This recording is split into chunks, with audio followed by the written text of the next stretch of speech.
So, yeah, what's up, guys? This is Juan with the Trailer Parts Outlet on another episode of Full Send. And as y'all can see, I got Kiefer with me. So we're going to be doing some stuff a little bit different coming up. So, yeah. Hi, Kiefer. Hi, Juan. How are you? I am glad to be here today. Worked from home yesterday. That was kind of boring. That was nice to get a break from your ass. Was it? Yeah. I wouldn't know. I was still with my ass. Yeah, no. We had Crystal here, then she was walking in the parking lot, and I was like, who the fuck's walking in the parking lot? But yeah, she told me about that. You're like, everybody's walking to the park. Oh, wait, no, that's just one person. So, anyways, you want to roll the intro? Sure.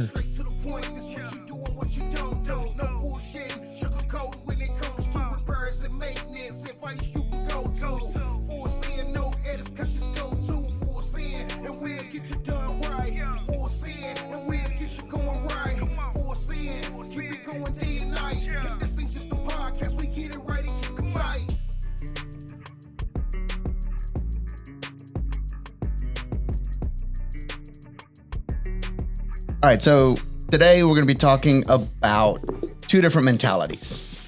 You have the island, and then you have the one that depends on their team and has teamwork first versus their own self, right?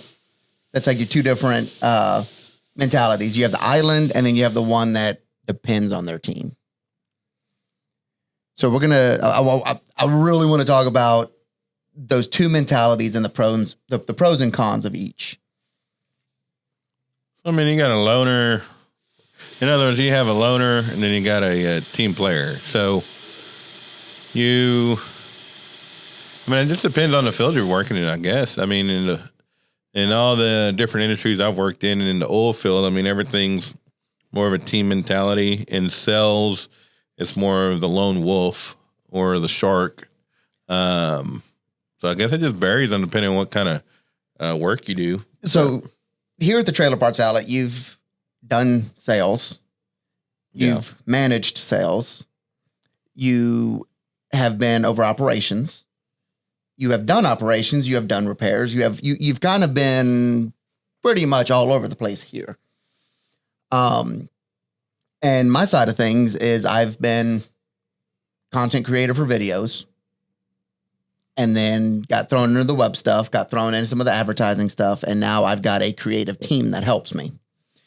So you've been in the situations where that I'm an island, I can only depend on myself, worked.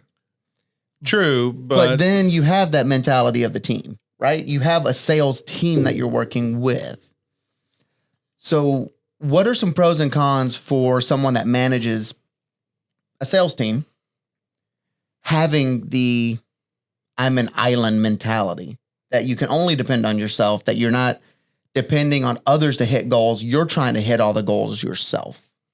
So what's the stupid saying they say? There's no I in team. But there's a me if you rearrange things. Yeah, but no. So if you're in a sales manager position or a sales manager or sales lead or whatever you want to call that title, and you're managing a team, it doesn't even just necessarily have to be in sales, but you got to realize that the goal, the company goal or the company non-negotiable that we use here, the word terminology, but the non-negotiable for the company, excuse me, you got to be able to hit those numbers, and it relies not only on you, even though you're the leader, when shit rolls downhill, it's going to hit you before everybody else. But you got to realize that the people underneath you are your support. They're your pillars. There's what keep you up and build you up. If your team is doing great, you look great. If your team is doing bad, you look bad. You have to be able to give and support your team, both in the good and the bad. And that's whether it's informational, just backing them up on a phone call with a customer that's hesitant on pulling the trigger. If they have a customer who's said no, it might take somebody else to get the yes out of that customer because it just might be the form that the person said no to. So it's, even if you're just a sales member, and I learned this the hard way, you're not a lone wolf. You're not a shark. You're not out there on your own. You have a whole team that is there to support you if everybody works together as a team. Because I know, like me personally, we have with the OS, and we've talked about it before. Even women in the trailer industry they've talked about it, which this term called rocks, these 90-day goals. For me, so far, I've hit every one of my rocks because they didn't depend on anybody else. And this is the first quarter where I've did had a smart rock, right? This quarter, 2 of my department rocks don't necessarily involve me, but I'm mitigating the situation to get the job done. And they're pretty much 2 things that I have to depend on someone else for. And I am not one to stick out my neck for someone else to get their job completed, especially if I don't manage them. So I've got Scarlett and I've got Will. Will has 21 product videos he has to knock out this quarter. And I'm all for helping him. I'm all for making his job feasible. But one of mine deals with our Amazon person, our Amazon marketplace manager, and one deals with the whole entire e-commerce and media department, collecting and writing this SOP for all future product and media distribution. And to me, I was sitting there the other night thinking about this, and I was like, when it comes to goals, I have a hard time wanting to be involved in things that depend on other people. And it's eating away. And I'm like, I don't want to fail this because someone didn't get me this information, or because someone didn't do their end when they're outside. And this is what kind of. But is it really failing if you learn from it? Boom, cliche, mic drop. Failure is part of success. I get that. And that in itself I struggle with. But to have that off track or not done next to that rock at the end of the 90 days. Oh yeah, you feel like shit. Horrifies me because I have not had that yet, and I don't want that. I have. It sucks. So like my wife, she made a rock last quarter that was not SMART, as in the acronym. It was smart for her to try to obtain that, but it was just way too much. And that's something that should have been broken over like 3 quarters. And SMART is specific, measurable, attainable, timely, and realistic. So. Smatter in that order that you just did. Smatter. You get the point. Yeah. So when we're making these, and I kind of cringed when I'm like, yes, I'll accept that.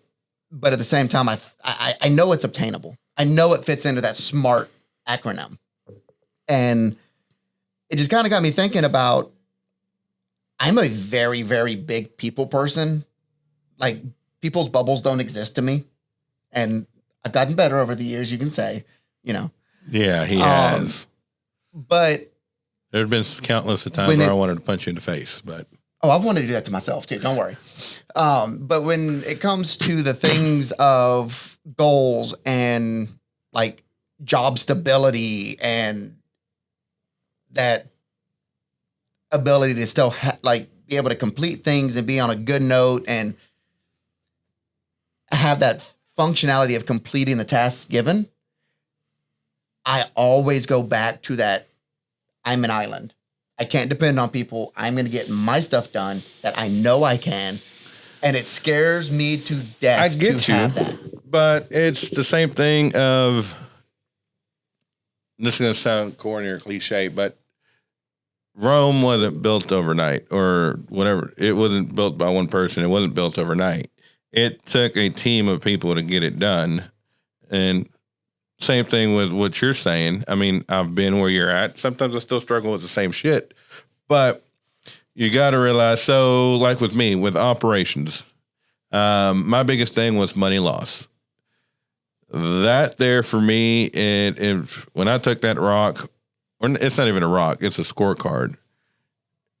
I would suggest even being specific on scorecards because this scorecard involves everything in the company that involves money lost towards it. So if it's a chargebacks, that's shipping, that's freight, incorrect SKUs on the websites, incorrect data entry on the sales reps parts, incorrect items being pulled by operations, everything in between from A to Z,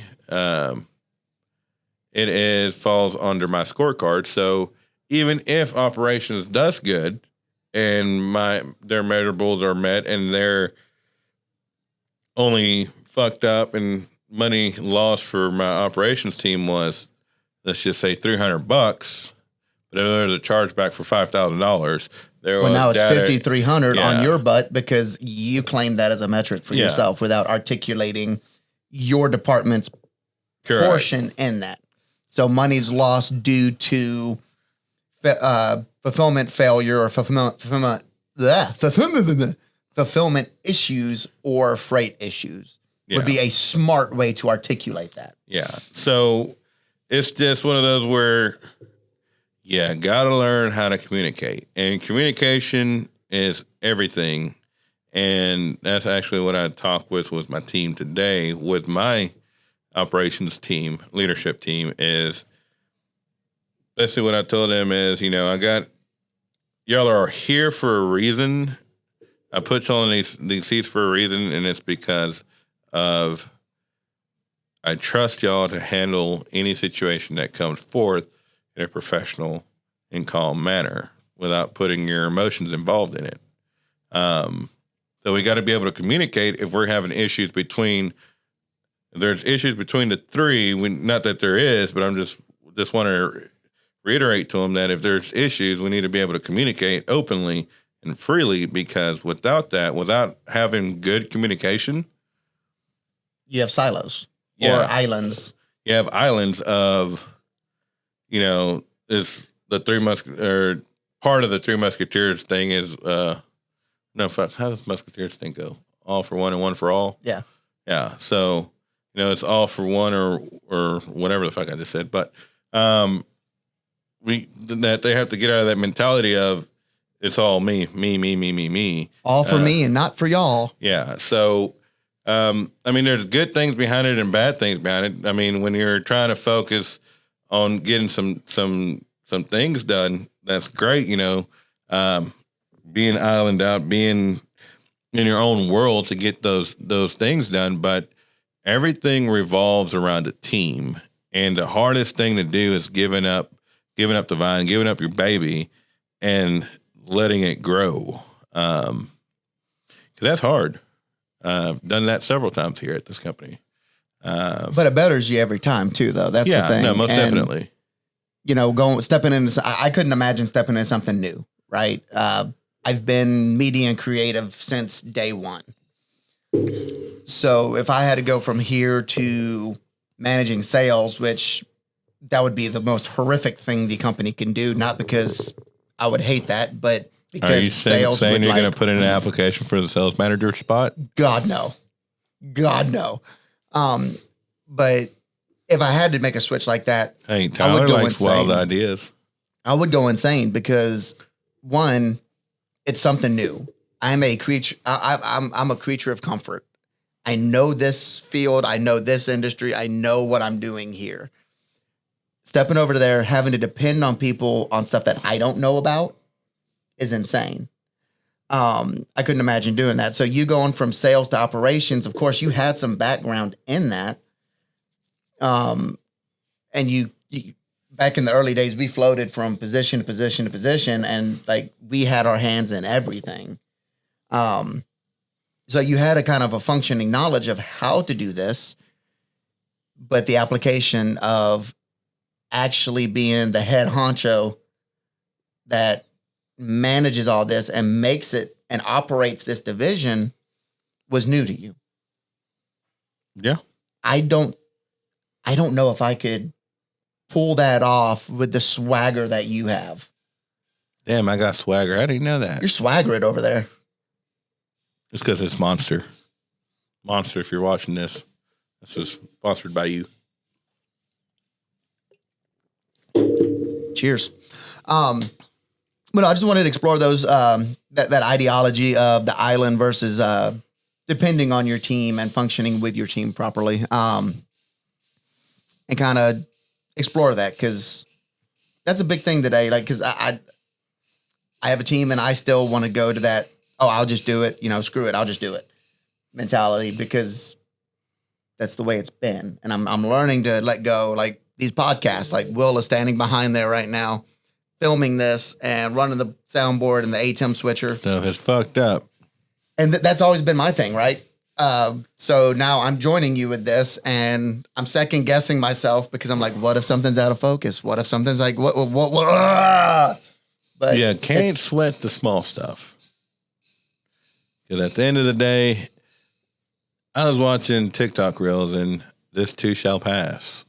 There was like Adam Sandler's and Robert De Niro and all these other famous actors. And, they were saying, one thing that I wish I would have taken more in consideration or, taken advice of, or if I could tell myself this, go back in time and tell myself this would be, this too shall pass. Because, yeah. I mean, if there's a fuck up, you can't go back to the past and change it, correct it.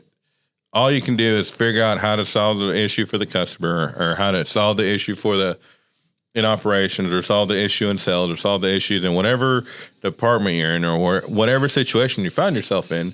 Find the solution and tackle it and move forward with it and then make adjustments to where you don't fuck up again or you don't make those mistakes again. There's two sayings that come to mind. Are you going to fall 2 steps backwards or are you going to take a step forward when you fail? So you can crumble and you can just give up and fall backwards, or you can fall forward and take a step and actually fix the issue. I'm going to scoot to the left or to the right. Just dodge it all together. Yeah. Yeah.